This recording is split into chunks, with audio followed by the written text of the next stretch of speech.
Hey everyone, it's Miss Shaz Jones. I just wanted to do a quick video on witnessing. I've got a book called Witness, so if you do want to know more about how to witness for Jesus, then it will really bless you. I believe it's on Amazon. And I just want to quickly cover a few different types of witness. The first one is an eyewitness, and I think that's where most people start out. They start out trying to witness, and it's what you've heard, what you've seen, what you've experienced, what you've felt, and it's nothing more than that. You don't have to know anything more than that. You don't have to know every Bible verse. You don't have to be a student of theology. You just have to know, well, what's Jesus done for you? What have you seen him doing? What have you experienced in your own life? That will set you free. I believe that'll change your life when you go, I don't need to convince anyone.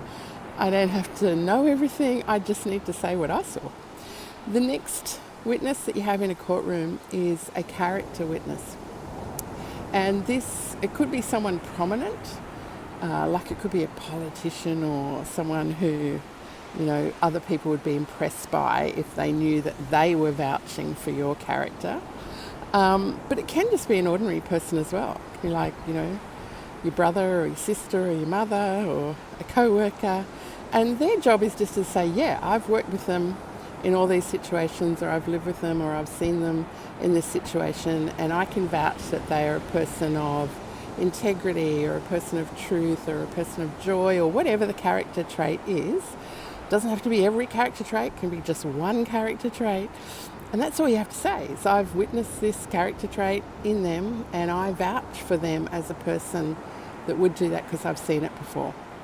So it's a character witness. And the other kind of witness is an expert witness. And this witness might not have met the person ever.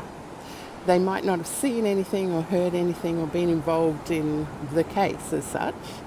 But they have expertise and knowledge in some area, and that's what they are presenting to the court. And often this type of witness is the one that will sway a case. If you think about controversial court cases like the Lindy Chamberlain case, the witness that did the most damage, if you like, was an expert witness. So they weren't there at the time, they didn't know any of the people involved, but they gave some expert testimony that they believed based on pathology, and science turned out to be wrong. They weren't as good an expert as you would like.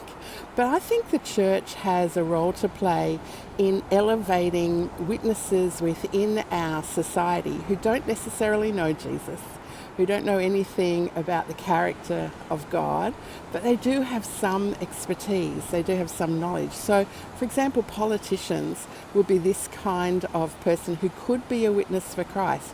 They could say, I've seen societies that honour Christianity, that honour the Word of God, that honour Judeo-Christian values, and they do better than societies that are based on other values or have no values.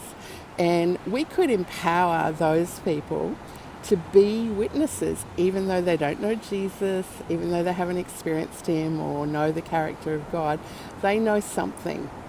It could be science, it could be finance, it could be fraud, it could be all sorts of things. If they're an expert in any area, then you can actually influence them and empower them and encourage them to be a witness, because Jesus said, you will be my witnesses in Jerusalem, Judea, Samaria, even to the ends of the earth.